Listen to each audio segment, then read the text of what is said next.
Dumating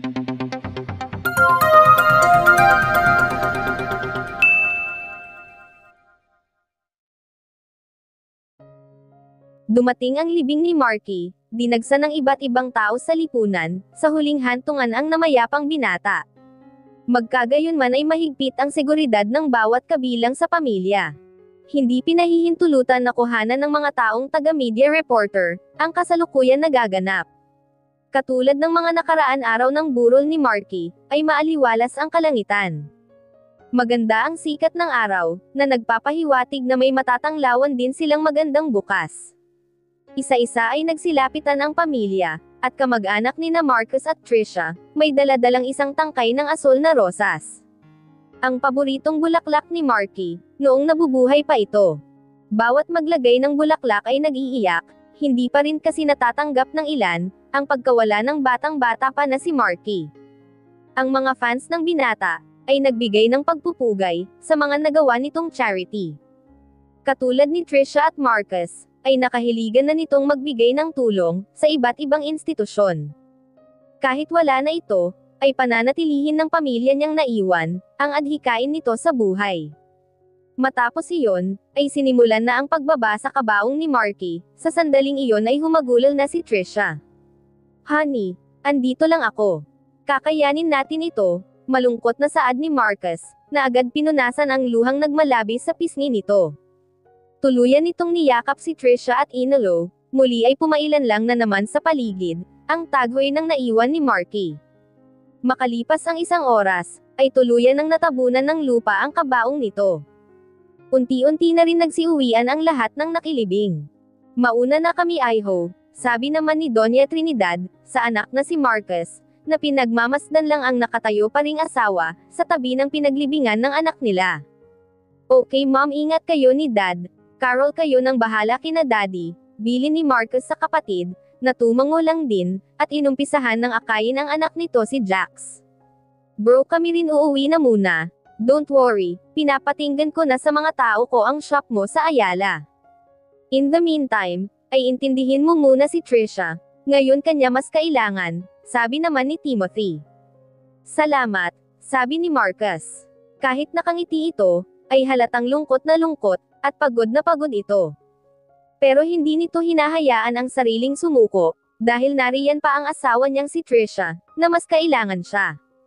"Kung gusto mo nang makakausap, andito lang naman ako," wika naman ni Sean, nasa likuran nito ang anak nitong kambal na si Shane at Estelar. "Salamat talaga, kung wala kayo ay mahihirapan kaming mag-asawa," tugon ni Marcus.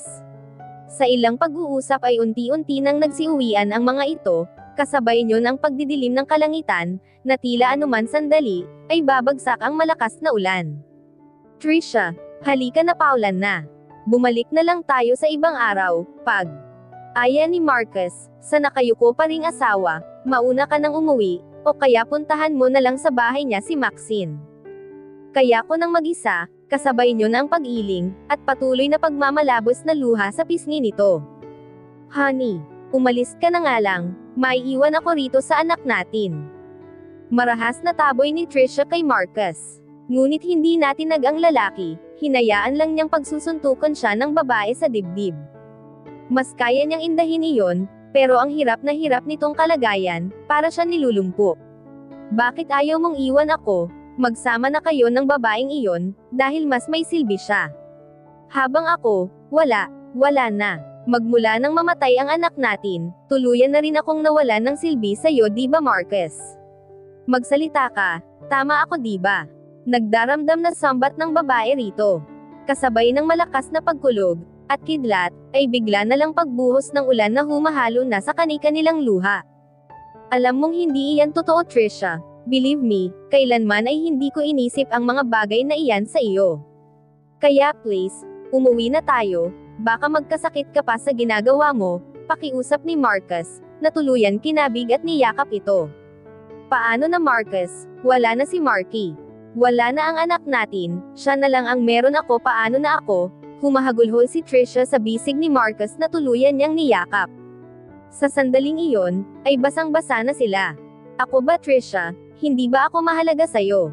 Heto ako, narito ako, kaya please umuwi na tayo," Gusto mo bang nakikita tayo ni Marky na ganito? Mas gusto mo ba siyang malungkot, dahil alam niyang nasasaktan tayo sa pagkawala niya? Pinakatitigan naman siya ni Trisha, at tuluyan ng pumayag na umuwi sila. Pinagbuksan na ni Marcus ito ng pinto ng kotse, muli ay sinulyapan pa ni Trisha ang lugar, kung saan inilibing si Marky. Dumaan muna sila sa pinakamalapit na shopping center, para may pamalit ang mga ito sa nabasang damit nila. Hindi naman na nagtanong pa ang may-ari ng butik. Matapos nga nilang makapagbihis, ay inaya na muna ni Marcus na kumain muna sila sa isang mamihan. May gusto ka pa ba, Han? Tanong ni Marcus, sa tahimik pa rin na asawa. Gusto ko ng alak, ungot ng babae. Pinakatitigan na muna ito ng lalaki. Sige, but before that eat first, utos nito. Sumunod naman si Trisha, at tahimik na kumain. Kahit paano ay nagkalaman ang tiyan nito, magmula ng unang burol ni Marky, ay hindi na ito kumakain ng maayos. Matapos nga na maubos ni Trisha iyon, ay tuluyan pinagbigyan ni Marcus, ang hiling nitong mag-inom. Isang local brandy ang nabili niya, dahil sa mumurahin mamihan lang sila kumain. Binuksan na ni Marcus iyon, at tuluyang sinalinan ang baso na nasa harapan ni Trisha. Nilagyan niya iyon ng isang ice cube. Agad naman kinuha ni Trisha iyon, at ininom ng diretso.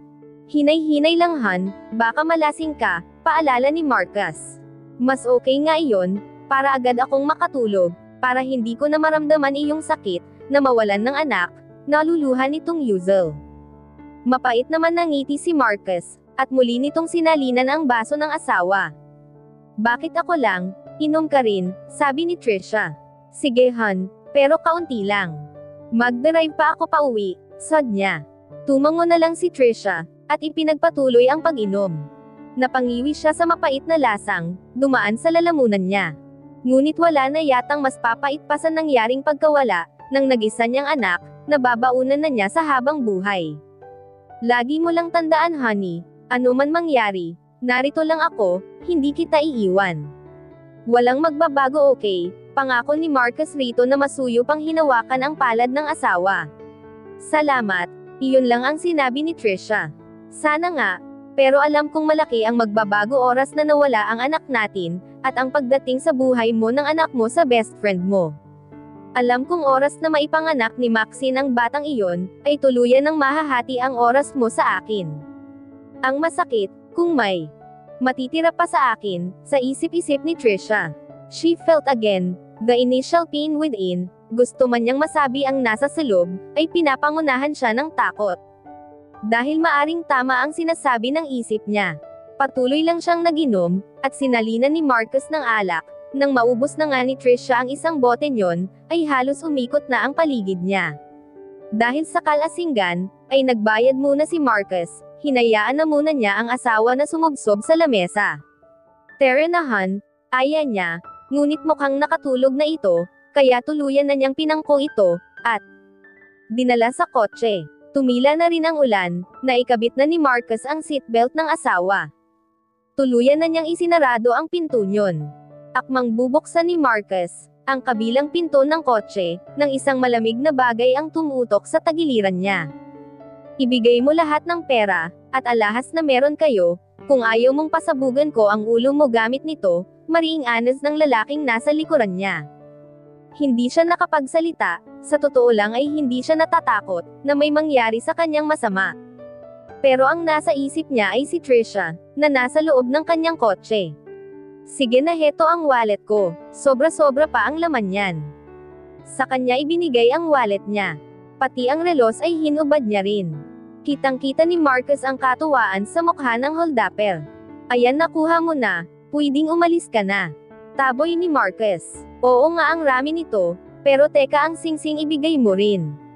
Akmang hahablutan ng lalaki iyon, nang mabilis na inilayo ni Marcus ang kamay. Teka, pakiusap, huwag lang ito. Wedding ring namin ito ng asawa ko, nakiusap na siya. Ngunit mukhang walang balak na maawa ito sa kanya. Hindi pwede, akin yan, haburin mo. Sigaw ng lalaki. Ngunit nagmatigas si Marcus. Ayaw mo ha, patay ka ngayon. Tuldok. Ang sumunod na nangyari ay hindi ni Marcus inasahan. Kasabay ng pag-umang ng lalaki sa kanya ng hawak nitong baril ay ang pagputok niyon. Tuluyan bumagsak sa semento ang katawan ni Marcus. Naalimpungatan na lang si Trisha, sa loob ng isang hospital.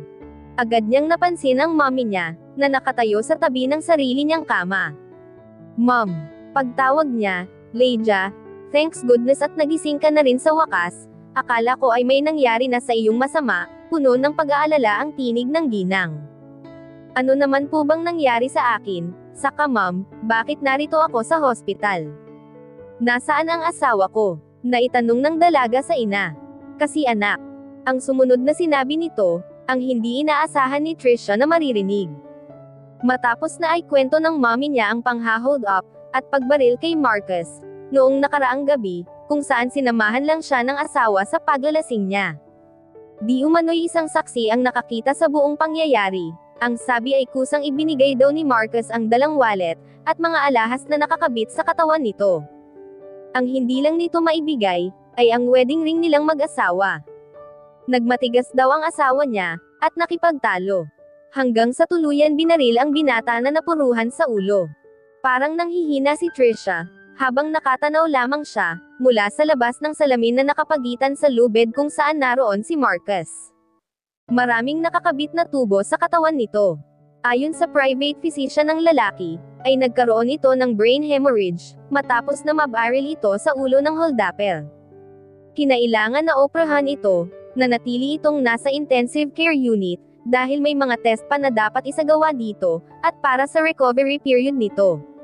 "Mommy, sabihin mo, malaki ang chance ni Marcus na makaligtas, diba?" Maluha-luha niyang pakikipag-usap, sa nasa tabi niya, at nanatiling umaalalay sa kanya. "Oo naman iha, kilala mo si Marcus, napakatapang na tao ng asawa mo. He will survive, magsasama pa kayo ng matagal. That's what he promised, right?" Puno ng pag-asa ang tinig ng mommy niya. "Paano kung hindi? Paano na ako? Wala na nga si Marky, hindi ko na makakayanan na. Mawalan pa ng asawa." Maya-maya ay isang tinig ang pumailan lang, sa dulong bahagi ng ospital. "Tumahimik ka, Trisha. Hindi mangyayari iyan. Dahil lalaban si Marcus, kailangan niya dahil ayaw kong mawalan ng ama ang anak ko. Kaya huwag kang paranoid, matapang na saad naman nito." Bagamat kakikitaan ng takot, at panghihina ang mukha nito, ay hindi nagpahalata ito kay Trisha. "Tama ka," usal ni Trisha. "Yes, alam mo ba nang makita ko sa news ang nangyari kay Marcus, ay sobra akong nag-alala. Nawala ang anak niyo, at heto may nangyari na naman sa kanya. Ano bang klaseng kamalasan ang dala mo ha?" Galit na sabi ng babae. "Babae, huwag mong pagsasalitaan ng ganyan ang anak ko, at nang hindi kita patulan," sabi ni Sarah, na hinarap si Maxine. Nababagay sa kanyang masabihan ng ganyan dahil kasalanan niya, kung bakit nasa ganitong kalagayan si Marcus. Magmula nang bumaliki ang anak niyo sa buhay niya ay nag-umpisa na ang trahedya sa buhay ni Marcus. Aba, at walang hiya ka. Akmang hahablutin ni Sarah ang buhok ni Maxine, nang pigilan siya ni Trisha na umiiyak pa rin. "Tama na mom, Maxine is right naman," yuzel niya. "See, ngayon naiintindihan mong hindi kayo talaga pwede. Kaya please, kapag nagising na siya, ay hayaan mong ako na ang mag-alaga sa kanya. Dahil sa totoo lang, ay wala ka naman ng silbi kay Marcus." Sigaw ni Maxine, sa harap ni Trisha. "Bastos ka. Lumayas ka rito. Wala kang karapatang sabihan ng masasakit na salita ang anak ko." Nang gagalaiting taboy ni Sarah, na hinablot ang braso ni Maxine, at padarang na kinaladkad ito paalis. "Mom, tama na." Awat ni Trisha. Kahit naman masama ang pakikitungo nila sa bawat isa ni Maxine, ay ayaw naman niyang may mangyari, sa dinadala nitong bata na anak ng asawa niya. Ayaw na niyang madagdagan ang sakit na nararanasan ni Marcus. Mabilis naman na yabag ang paparating, naroon na pala si Doña Trinidad, kasama nito ang anak na si Melissa at si Seth. "Tigilan mo iyan, balay, alalahanin mo buntis si Max, at dinadala niya ang susunod kong magiging apo." Pagpapatigil ng ginang kay Sarah, na tuluyan naman bumitaw. "Pasensya na balay, pero hindi ko talaga kasi mapigilan ang sarili ko." Binastos niya si Trisha na. Para bang walang kakwentang-kwentang tao ito. "Kaya huwag akong sisihin mo, kung di ang haliparot na babaeng iyan." Hinihingal na saad nito. "Mom, maupo muna kayo, at ikukuha ko na kayo ng maiinom," Nag-aalalang sabi ni Trisha, na agad ay nalalayan ang ina. Binati na muna niya ang ina ni Marcus, at ang stepsister nito, bago siya tuluyan tumalikod. Kasalukuyan siyang nasa maliit na store, nang may tumigil sa kanyang tabi. "Hi Trisha, are you okay?" Tanong ni Harris sa kanya. Ito na ang kusang kumuha, sa mga binili niya. "Bakit ka narito? Hindi mo na kailangan gawin iyan." "Kaya ko na," nagtitimping saad ni Trisha. "Common best friend mo ako at sa ganoong sitwasyon sa buhay mo, ay maasahan mo ako," wika ni Harris, na dumiretso na sa counter, matapos na dagdagan ang mga binili niya. "Harris, alam mo naman ang totoo kong dahilan. Alin na hindi mo ako kayang mahalin, I understand it now. Hindi ko naman ipipilit kung ayaw mo talaga sa akin. But I'm here for you, as a friend," sensirong saad ni Harris. "Nandoon na tayo pero may isa pa, alam mo naman na mainit ang dugo ng asawa ko sa'yo, at hindi niya gugustuhin na lumalapit ka sa akin," pagpapaintindi pa rin ni Trisha rito. "Really? I don't understand, kapag sila ni Maxine pwedeng magkalapitan, pero tayo hindi pwede, that's so bullshit," inis na sabi ni Harris, na tuluyang kinuha ang resibo, at ang pinamili, at naglakad na palabas. "Magkaiba naman kasi ang sitwasyon nila kaysa sa atin. Sana maintindihan mo iyon, saka umiwas lang ako sa isyo, na maaring maihanay sa atin kung ipagpapatuloy mo ang paglapit sa akin. I don't care, as long kasama kita Trish. Harris please listen to me," patuloy na pakiusap ni Trisha. "So looks who's making some shit here," nakangising saad ni Maxine, na titig sa kanila. "Mali ka nang iniisip Max, pwede tigilan mo iyan. Hindi nakakatulong kay Marcus, kung ano man iyan tumatakbo sa isip mo ngayon," pagtatama ni Trisha. "Talaga? Ako ba talaga ang sasabihan mo ng ganyan gayong ikaw itong huling-huli kong nakikipagkita sa lalaking, karibal lang naman ng asawa mo sayo? How pathetic. Kawawa naman si Marcus, naroon siya inilalaban ang buhay, habang ikaw lumalandi." "That's not true." Agad nang nagtatakbo paalis si Trisha. Habang ang dalawa, ay naiwan naman doon. Maya-maya ay tuluyan pumalakpak si Harris. "Grabe, ang galing mo palang umarte, nakakadala," pamumuri niya sa babae. "Thank you. Ikaw rin naman natitiyak kung bibigay din sa iyo si Trisha. Ngayon pa, natiyak ko nang malabo na silang maging okay," dumanyita nitong sabi. "Yeah. For now, take yourself and our baby. Ang usapan natin alalahanin mo, pumayag akong buntisin ka, kapalit na mapa sa akin si Trisha." Maluwang ang ngiting bulong ni Harris, sa tenga ni Maxine, saka ito naglakad upang sundan si Trisha. Malaki na ang isinugol niya, para maging kanya ang babae, at hindi niya hahayaan na hindi pa ito maging kanya. Kaya isang plano ang isinagawa niya, siya ang mastermind, sa pang-hold up kay Marcus. Nagbayad siya ng tao, para maisakatuparan iyon.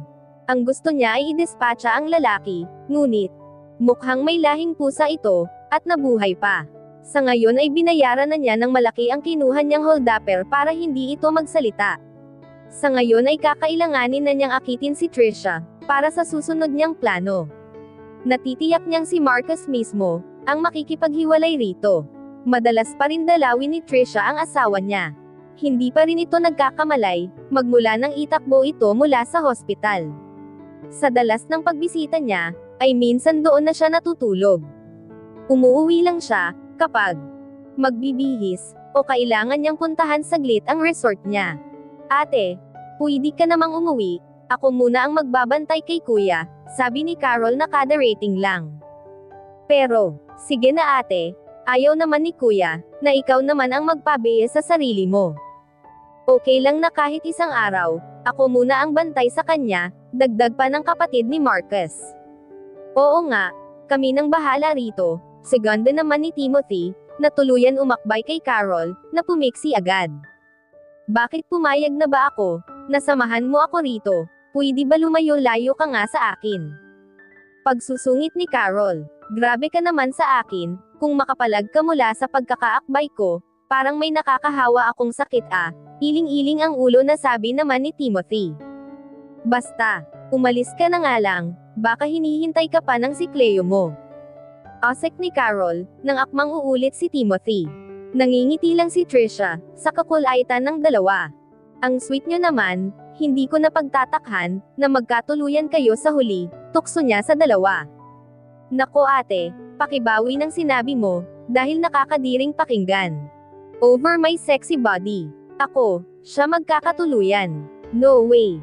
Mariin pag-ayaw ni Carol. Deny ka pa Carol, gustong gusto mo naman, lalo na kapag napapalapit ka sa akin, saka huwag mo nang ipagpilitan si Cleo sa akin. Dahil ikaw lang, ang pinagnanasaan ko. Preskong sabi ni Timothy. Eyo, yup, bunganga mo, baka marinig ka ni kuya. Kakasuka, pag inarte ni Carol. Hanggang sa bumukas ang pinto, at pumasok naman si Maxine. Ganito ba kayo lagi sa kwarto ni Marcus? Baka sa kaingayan nito, at pagkakagulo ay lalo siyang hindi gumaling. Matarin na sabi nito sa kanila. Excuse me, sino ka para pagsalitaan kami ng ganyan? Inis din naman na sagot ni Carol. Akmang susugurin niya ito, nang pigilan siya sa kamay ni Trisha. Tama na Carol, lumabas na lang muna tayo. Masyado na kasi tayong marami dito sa loob, baka kagalitin tayo ng doktor, malumanay na sabi naman ni Trisha. Tumango na rin si Carol, at sumunod din naman si Timothy sa paglabas nila. Kasasarado pa lang. Ang pinto, ay nagsalita na ito. Ganyan ba siya lagi, kapag dinadalaw niya si kuya? Nako, kapag talaga nagising ang kapatid ko, isusumbong ko kamalditahan niya sa iyo ate, at sa amin. Nakapout na sabi nito. Hayaan nyo na, dala lang siguro ng pag-aalala niya iyon kaya nakakapagsalita siya ng ganyan. Saka buntis siya Carol, kaya huwag mo nang papatulan, pagpapahinahon ni Trisha sa hipag. So, ano kung buntis siya, at kay kuya ang dinadala niya? Valid reason ba na magreyna-reynahan siya rito? Ikaw ang legal na asawa ni Kuya Marcus, kaya ikaw ang mas nararapat dito, at hindi ang babaeng malandi na nasa loob. Nilakasan ni Carol ang salita niya.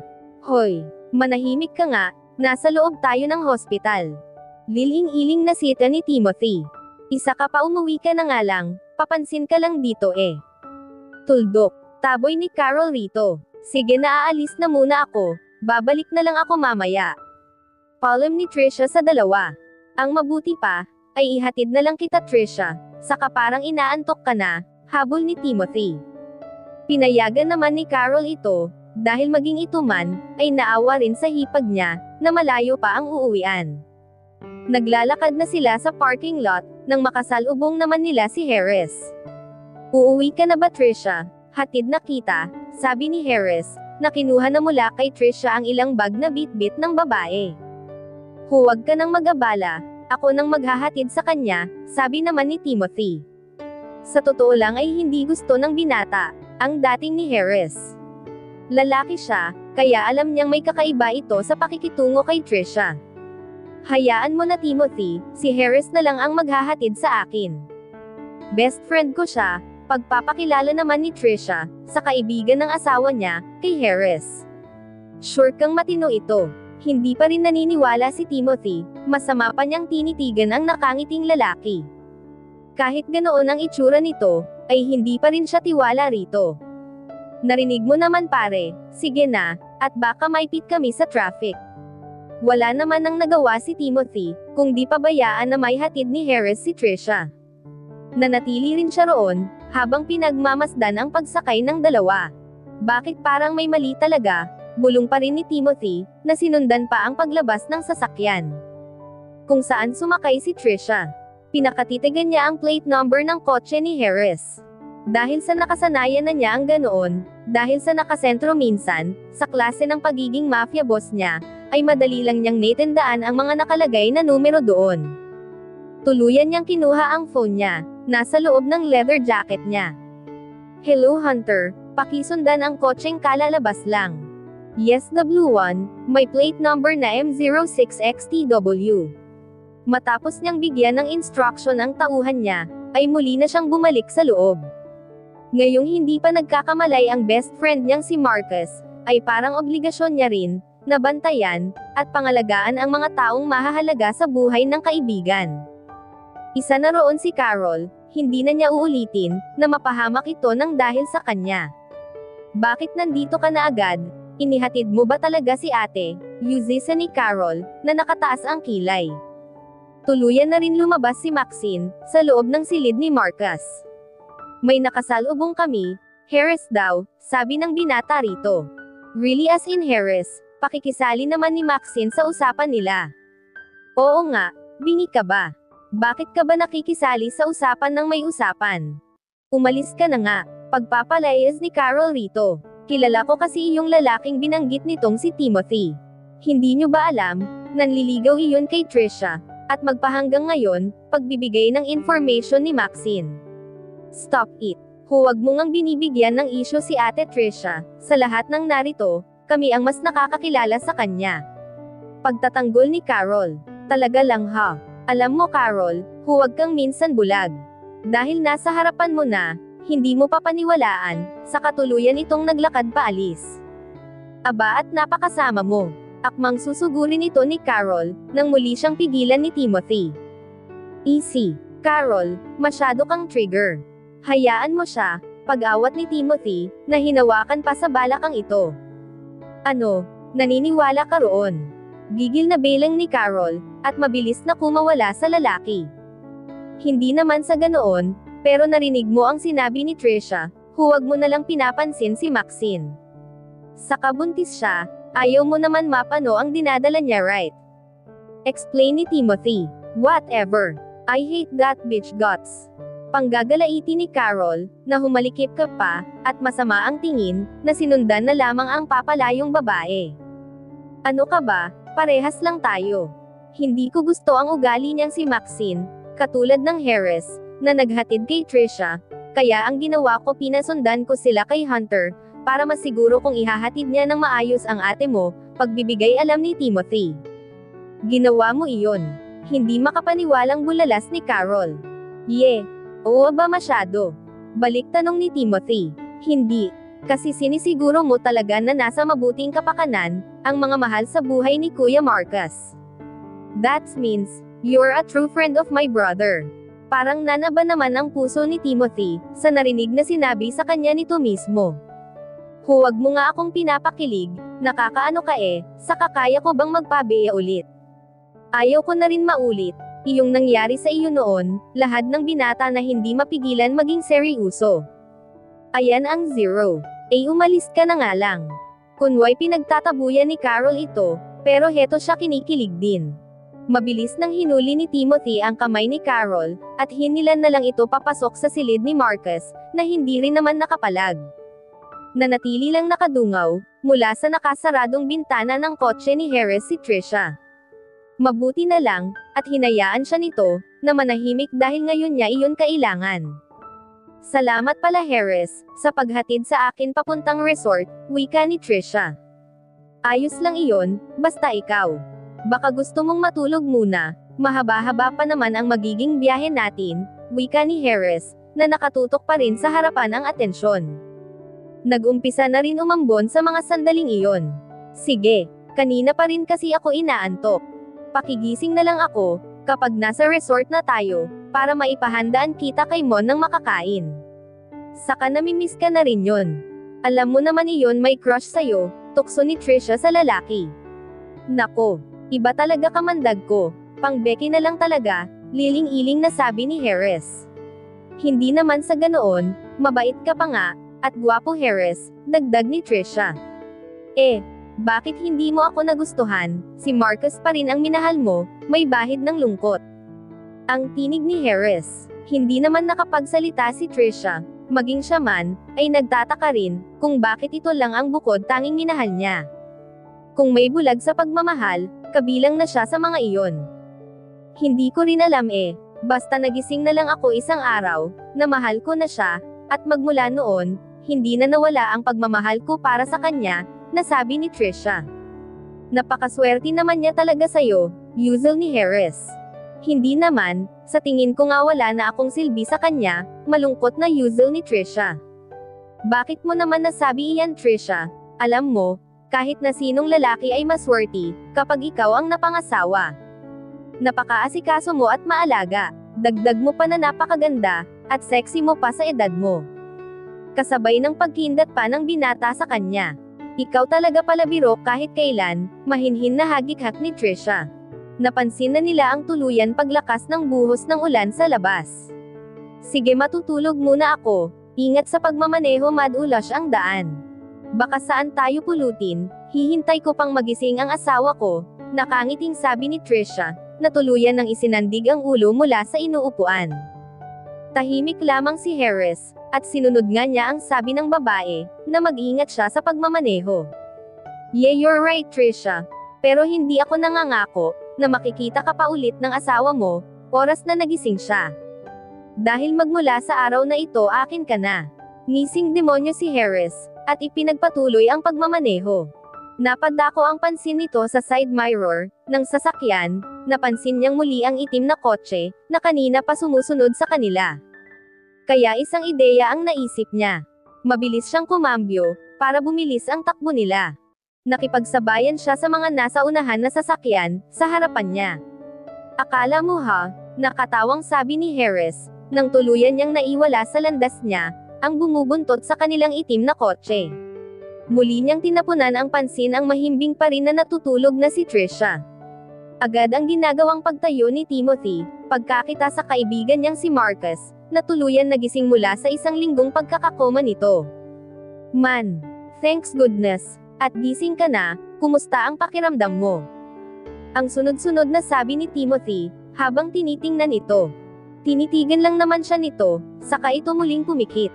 Dahil sa nangyari, ay dali-daling pinatawag ni Timothy ang manggagamot ng kaibigan.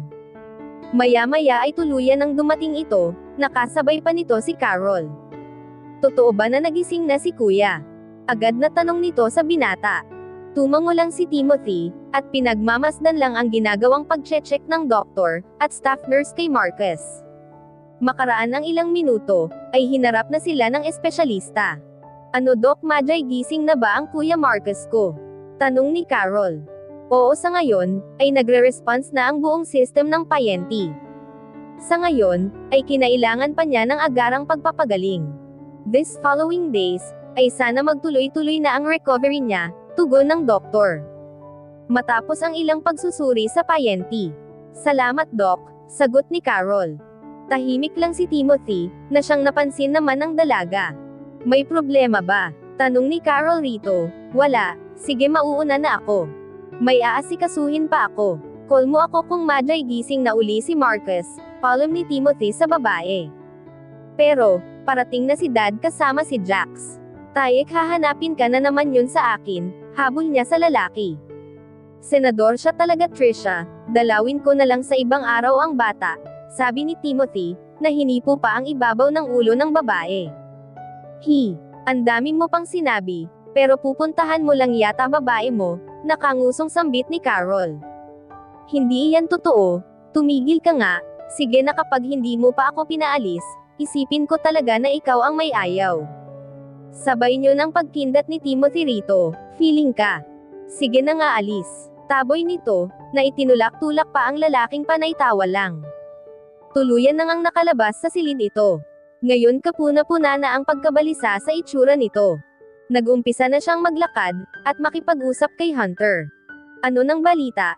Nakita nyo na ba sila Trisha, at Harris?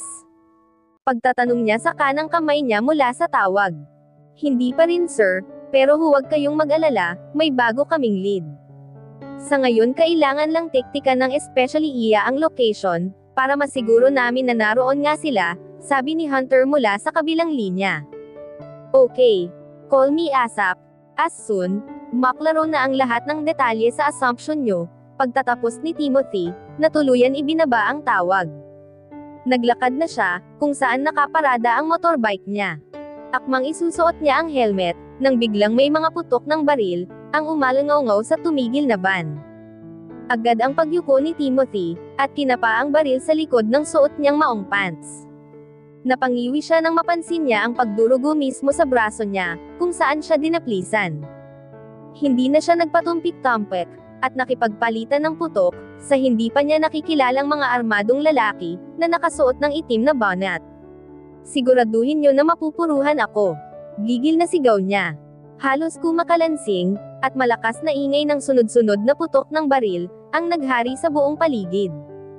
Hanggang sa manditingan ang mga backup ni Timothy, na siyang humabol na sa itim na van palayo. Maya-maya, ay dumating na ang mga gwardya ng hospital, at kaagad siyang nilapitan ng mga ito. "Okay ka lang Sir Perez?" tanong ng isa sa mga security guard. Dahil sa madalas siyang bumibiste sa kaibigan niyang si Marcus, ay kilalang-kilala na siya ng mga ito, lalo at ang isa sa matagal nang nagtatrabaho roon ay ang Tito Leo na doktor ni Sean.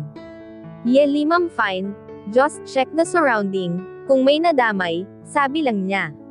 "Sige sir, pero sumama na kayo sa loob, para matingnan ang sugat niyo sa braso," suhestyon nito. "No need, please lang ito." Tumalikod na siya, at hinintay ang pagdating ni Sigmund at Luther, dala ang isa pang sasakyan. Tuluyan na siyang sumakay, binalot na lang niya ng dala niyang panyo ang nagdudugong sugat niya. Nagsindi siya ng sigarilyo, at panay ang hit-hit buga roon. "Sinasagad ako ng Harris na iyan. Ano sa tingin niya, mapapatahimik niya ako sa ginawa niya? The hell of him. Babawian ko siya." Buweset na sabi ni Timothy. "Boss hayaan nyo. Kapag nakita na namin ang bago nilang pinaglulunggaan, ay kami na pong tatapos sa kanya," wika naman ni Luther. "Huwag. Buhayin niyo siya, at iharap sa akin. Ako mismong papatay sa kanya." Shit talaga, mura ng binata nang maramdaman niya ang pinong kirot sa sugat niya. Mas lalong gamulo pa ang sitwasyon, dahil hindi pa rin nila matunten kung saan dinala ni Harris si Trisha. Magmula ng araw, na ito ang naghatid pa uwi sa babae, ay hindi na muling nakita ito. Kaya noon pa lang, ay kinutuban na siyang walang matinong gagawin kay Trisha, ang lalaking iyon. Lalo at nalusutin nito si Hunter, kaya ngayon naitensyon na siya, kung paano niya sasabihin sa best friend niyang si Marcus, ang nangyari sa asawa nito kung tuluyan itong madyay gising. "Give me more time please, sana hindi pa huli ang lahat." Bulong ni Timothy, at tuluyan pinatay ang sindi ng sigarilyo. Muling napamulat ng mata si Trisha, nang marinig niya ang paggalaw ng doorknob. Pinanatili lang niyang nakahiga sa kama, kung saan siya nakahiga. "Kumain ka na raw," sabi ni Senyorito Harris. "Senyorita Trisha," sabi ng matandang mayordoma, magmula nang napunta siya sa lugar na iyon, ay ito na ang naghahatid ng lahat ng pangangailangan niya. Hindi siya natinag, wala siyang kabalak-balak na galawin iyon o kainin. Mas gusto na lang niyang mamatay sa gutom. "Sige na po Senyorita, kahapon pa po kayo hindi kumakain. Lagyan niyo po ng laman kahit kaunti ang sikmura niyo," pangungumbinsi ng matanda sa kanya. "Wala po akong gana manang, ang gusto ko lang po, ay makaalis na rito, at makauwi na," himig nakikiusap ang tinig ni Trisha. Yumuko naman ang matanda, at panay ang pag-iling. "Paenya ka na Senyorita, pero mahigpit po ang bilin ni Senyorito Harris, na hindi kayo pwedeng umalis, hanggat hindi mo nagagawa ang gusto niya," malungkot nitong saad. "Manang, maawa na po kayo sa akin. Mula pagkabata, ay kilala niyo na ako, dahil lagi kaming dinadala ni Trixie, ng lolo namin dito. Alam niyong kahit na kailan, ay pagtingin kaibigan lang ang magbibigay ko sa alaga niyo," pakikiusap ni Trisha, na hinaplos pa ang kulo-kulubot na nitong. "Palad. Patawarin mo ko Senyorita, kung hindi kita mapagbibigyan, dahil ako naman ang malilintikan, kapag pinagbigyan kita sa gusto mo," sabi nito.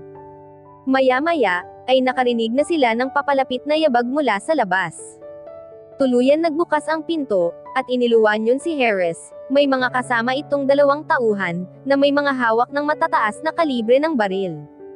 "Ano Trisha, nakapagdesisyon ka na ba? Siguro naman, sa ilang araw na nakakulong ka rito sa mansyon ni Lolo, ay may maisasagot ka na," nakangising sabi nito sa kanya. Ngunit hindi siya umimik, nanatili lamang siyang nakatingin sa ibang direksyon.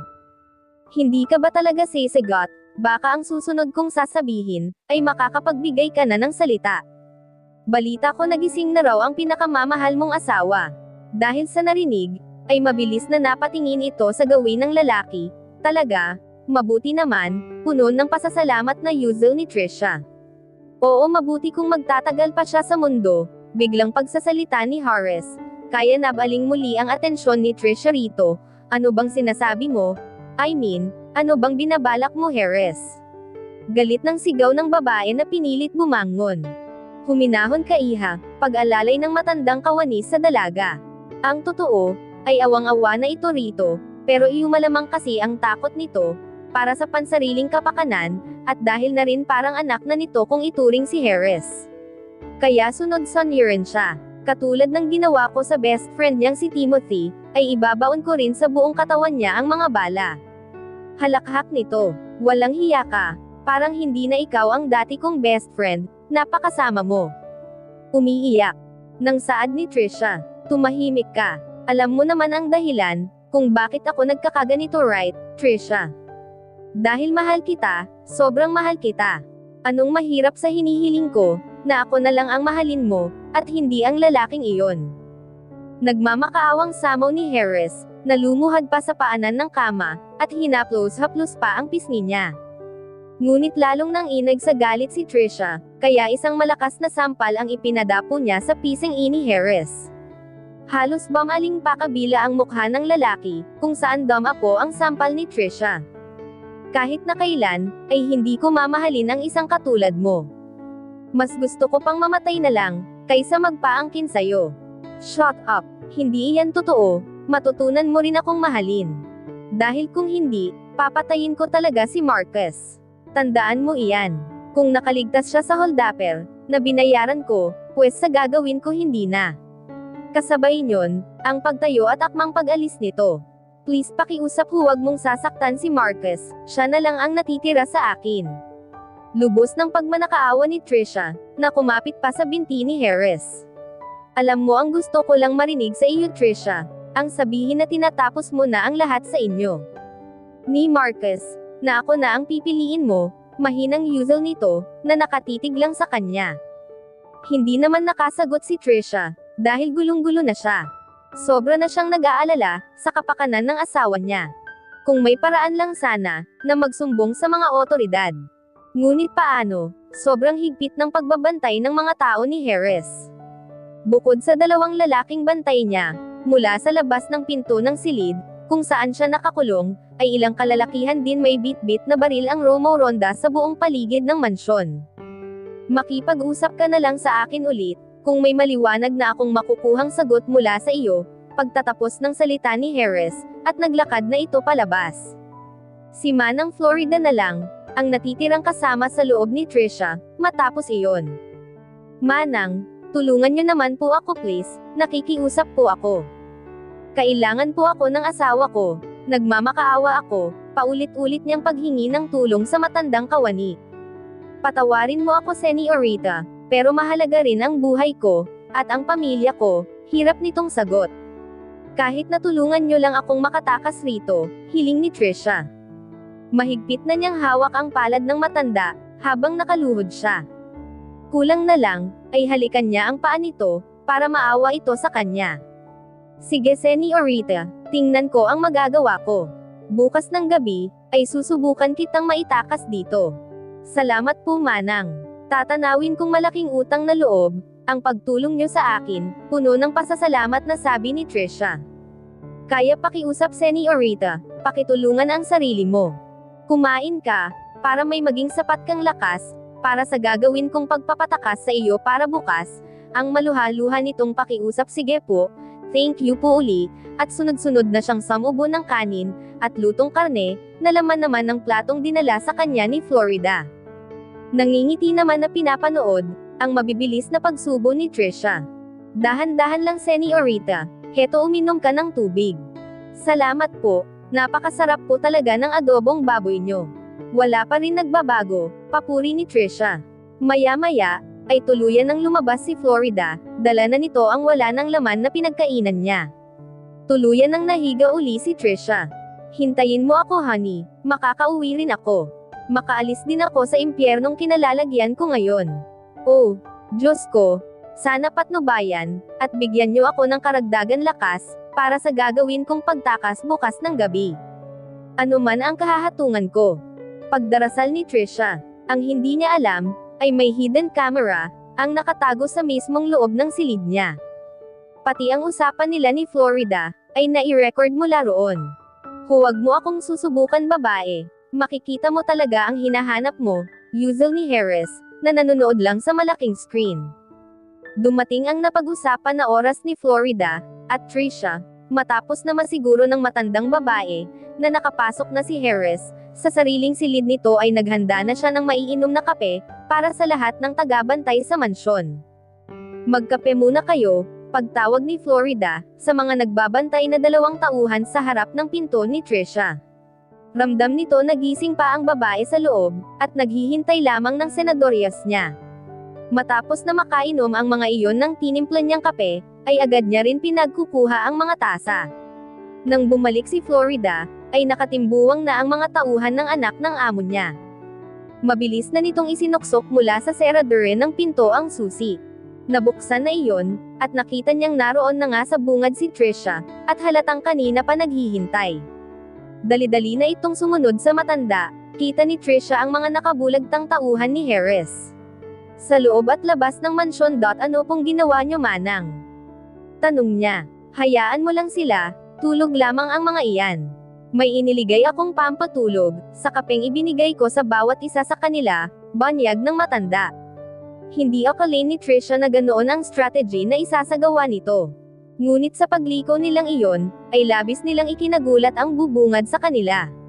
Hello Trisha, anong inaakala mo makakatas ka? At hindi ko akalain na tatraydorin mo ako, manang Flor, malamig na yuzel ni Harris, at iniumang ang baril sa harapan nila. Halos panginaganang laman si Trisha, sa mga oras na iyon. Tama na senyorito, hindi na mabuti ang ginagawa nyo kay Trisha. Para nyo ng awa, pakawalan nyo na siya, tuluyan iniharang nito ang sarili para kay Trisha. Manahimik ka, wala akong pakialam sa mga sasabihin mo, tanda. Umalis ka riyan. Nahihibang na utos ni Harris. Ngunit nagmatigas si Florida. Ayaw mo. Matigas na ang ulo mo, manang Florida. Sige, itong nababagay sa iyo. Tuldok. Kasabay ng pagkasa ni Harris, ay diretsyong ipinutok na yon sa ulo ng matanda. Kaya agad itong binawian ng buhay, sa harapan ng natigagal na si Trisha. Ilang segundo pa ang dumaan, bago tuluyan na himasmasan ito. Manang Flor. Manang Flor. Hindi maaari. Naghihinagpis na saad ni Trisha, na panay ang pag-iyak sa tabi ng nakabulagtang matanda. Huwag ka nang magsayang ng lakas, para sa matandang iyan. Dahil hindi mo na mabubuhay iyan, kung sana naging masunurin ka lang. Sumama ka sa akin, paparusahan kita sa pagtatangka mong pagtakas. Gigil na single ni Harris, sa kinakaladkad niyang babae. No. Tulong. Tulong. Pagsisigaw ni Trisha, mula sa kadiliman ng gabi. Bigla ang ginawang pagtayo ni Trixie, nang makita niyang nagmulat ng mata si Marcus. Trisha. Trisha. Paungol na bigkas ng binata sa pangalan ng asawa. Marcus, hold on. I'll call the doctor, bigkas ni Trixie. Ngunit hindi pa nakahakbang palabas ito, nang abutin ni Marcus ang nakaladlad niyang kamay. Nasaan si Trisha? Tanong ni Marcus. Hind kaagad nakapagsalita si Trixie, dahil paano ba niya masasabi sa asawa ng kambal niya, kung maski siya, ay hindi alam kung nasaan ito. Magsasalita na sana siya, nang biglang bumukas ang pinto, at iluwan yon si Timothy, kasama nito ang doktor ni Marcus. Bro, thanks goodness, nagising ka na ulit. Sandali, higa ka lang, at titignan ka ni Doc. Nakinig nga ito ng tuluyan, hinayaan lang nitong i-check siya ng manggamot. Tuluyan lumabas naman sina Trixie at Timothy. May sinabi ka ba kay Marcus? Tanong ni Timothy, pagkatapos na makalabas sila. Wala. Hindi ko sinabi na nawawala ang kakambal ko, sagot ni Trixie, na nahalinhinan ng pag-aalala ang mukha. Maging ito man, ay hindi mapakali sa isipin, na nanatiling hindi pa nakikita si Trisha. Good. Mas mabuting hindi na muna malaman ni Marcus. Dahil baka mapasama pa ang kalagayan niya, tugon ni Timothy. Pero Timothy, ano na bang balita sa pag-iimbestiga nyo? Sinunod ko na ang sinabi mong hindi ko sabihin kina mommy at daddy ang nangyari. Dahil oras na malaman nila, hindi ko na alam ang gagawin ko. Kamamatay lang ni Marky, sobra-sobra na ang nangyayari sa pamilya namin, umiiyak nitong sabi. Naiintindihan ko, sa ngayon, ay patuloy pa rin ang pagmamanman namin sa taong suspecha ko, na kumuha kay Trisha. I don't know if you know him, sabi ni Timothy, na agad binigyan ng panyo ang babae, na pinampunas nito sa mga luha niya. Him. Sino? What is his name? Trixie asked. Si Harris. Do you know him? Yes, kilala ko siya. Kababata namin siya ni Trisha. Do you think he's the mastermind of kidnapping my twin sister? That's impossible. Sobrang bait ni Harris, at hindi niya magagawa iyon sa pamilya namin, kontra ni Trixie, na hindi nagugustuhan ang itinutumbok ng usapan nila nito. Pakitamdam niya ay maling-mali na hindi siya nag-report sa mga pulis. Can you just trust me? Wait, I'll show you some footage from a CCTV camera in the parking lot where the last time I saw Trisha. Ipinakita nga iyon ni Timothy. Mataman lamang na pinanood ni Trixie iyon, hanggang sa muling ibinalik nito iyon sa binata. Ano, naniniwala ka na? Kaya ngayon kailangan ko ng tulong mo. Ano bang gagawin ko? Tanong ni Trixie. Maaari ba na makipagkita ka kay Harris? Magpanggap ka na wala ka pang ka-idea sa mga nangyayari. Sana gawin mo para rin ito sa kambal mo, bago pa mahuli ang lahat, pakiusap ni Timothy. Bakit, ano ang tingin mo, ang ginawa ni Harris kay Trisha? Kinakabahan na saad nito. He's obsessed to your twin sister Trixie, kaya hindi ako magtataka kung ngayon pa lang ay may masama na siyang ginagawa kay Trisha.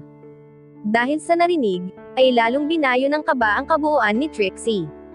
Matapos na mag-usap si Timothy at Trixie, ay siya na lamang ang bumalik sa loob. Ang sabi ng doktor, ay mas kakailanganin pa ng karagdagan pahinga si Marcus. Kumusta bro? Tanong ni Timothy rito. Heto at masakit pa rin ang ulo ko, usual nang nanghihina pang binata. Nasaan pala ang asawa ko? Tanong muli ni Marcus. Nasa resort siya. Huwag kang mag-alala, one of these days ay makakadalaw din siya sa'yo. Sa ngayon, ay kakailanganin mo pang magpalakas. Parang gustong mawala ni Timothy, dahil sa ginawa niyang pagsisinungaling. Pero wala siyang choice, he have to do that, para na rin sa kapakanan ng kaibigan. Salamat naman, because I have a bad dream before, I woke up, sa panaginip ko, ay nasa panganib si Trisha, wala akong magawa, dahil unti-unti siyang nilamon ng kadiliman, sa laysay ni Marcus. Napakuyom naman ng kamao si Timothy. He felt so guilty that time, lalo nang masilayan niya, ang malungkot na mukha ng kaibigan. Patuloy ang ginawang pagkalagkad ni Harris kay Trisha, papasok sa loob ng mansyon, nang muli ay magtangka siyang tumakas, ng umagang iyon. Halos mapasubsob ito sa lapag, nang malakas siyang itulak pasadsad nito. Please maawa ka sa akin Harris, pakawalan mo na ako. Pagmamakaawa niya, manahimik ka, bulyo ni Harris, nang hinawakan niya ang binti nito. 2 tauhan nito ang pumasok sa silid. Boss, anong gagawin namin sa bangkay ng matanda? Tanong ng isa, ilibing nyo o kaya sunugin nyo, bahala kayo, basta lumabas na lang muna kayo. Huwag na huwag nyo kaming iisturboin, pagbibigay ng instruction ni Harris. Bigla ay kinabahan si Trisha, sa nakikitang ngisi sa lobby ng lalaki. Lumabas na nga ang 2 tauhan nito, kasabay nyo ng paglock nito sa pinto. Anong gagawin mo? Nanginginig sa kaba na usual ni Trisha, na napahakbang patalikod. Alam mo ang gusto ko mula sa umpisa pa lang Trisha, nag-aalab na anes ni Harris. Napapikit si Trisha, nang dumampi sa mukha niya ang malamig na nguso ng baril, na hawak-hawak nito. Kung gusto mong bumait ako sa iyo, sundin mo lahat ng sasabihin ko. Maliwanag Trisha, dahil kung hindi ka susunod, hindi lang ikaw ang papatayin ko, kung di pati ang kinababaliwan mong asawa, gigil na banta ni Harris, at madiin na idiniin sa sentido niya, ang nguso ng baril. Impit na lang na nag-iiyak si Trisha. Napasigaw siyang muli, nang hiklatin ni Harris ang braso niya, at padarang siyang itinulak sa kama. Labis-labis na ang pangamba niya sa sarili, nang mag-umpisang dumama sa katawan niya, ang mapangahas na kamay ng lalaki. Tuluyan ipininid nito ang mukha ni Trisha, sa malambot na kutsan. Dumobol ang paghagulhol niya ng dumapo ang lobby ni Harris sa leeg niya. Sige lang, iiyak mo pa, dahil mamaya iyak ka na sa sarap, anas nito sa may punong tenga niya. Mariin lang siyang nakapikit, pakiramdam ni Trisha, ay duming-dumi siya sa pinaggagawa ni Harris sa katawan niya. Hanggang sa isang katok ang umagaw sa pansin nila. Kaya na hinto sa ginagawa si Harris. Sino ba yan? Galit na bulyo ng lalaki, na matalim na nakatitig sa nakasaradong pinto. Boss, may naghahanap sa inyo. Trixie daw, pagbibigay alam ng isang tauhan sa kanya. Tinitigan nito si Trisha, na nakatingin naman sa kanya. Manahimik ka rito, dahil kung sisiwi ka, pati ang kakambal mo hindi ko palalampasin, mariin pagbabante ni Harris. Kaya natakot si Trisha, at tumangulang. Pinagmasdan lang niya ang pag-alis nito mula sa kama, at ang pag-aayos nito sa nakusot na damit. Panginoon, sana po ay walang gawin na masama si Harris, sa kakambal ko, dasal ni Trisha habang nag-iyak. Hindi na lang niya namalayan, na nakatulog na pala siya. Maya-maya ay napabalikwas siya ng bangon, nang makarinig si Trisha ng malalakas na putok ng baril. Lang pagsisigawan sa labas. Dahil sa takot, ay mabilis siya na gumapang pababa sa ilalim ng kama. Labis-labis na ang takot niya sa mga sandaling lumipas. Agad niyang tinakpan ang bibig, nang biglang bumukas ang pinto, kitang-kita niya ang isang pares ng hindi pamilyar na sapatos. Wala siya rito, malakas na anunsyo ng nagmamay-ari ng binti. Maya-maya ay mga nagdudumaling yabag ng sapatos, ang pamaron sa silid na kinaroroonan niya. Kasabay ng pamilyar na tinig. Pero dito ang itinurong silid ni Harris kanina Timothy, dito niya ikinulong si Trisha, siguradong saad ni Trixie. Trixie, umiyak niyang bigkas sa pangalan ng kakambal, at nag-umpisa na siyang gumapang, palabas mula sa kinaroroonan niya. Nang makita na siya nito, ay hindi na ni Trisha alam ang sumunod na nangyari. Tuluyan na pala siyang nawalan ng malay, bago pa man makalapit si Trixie. At dito na po nagtatapos, ang 14 na kabanata ng ating kwento. At sanay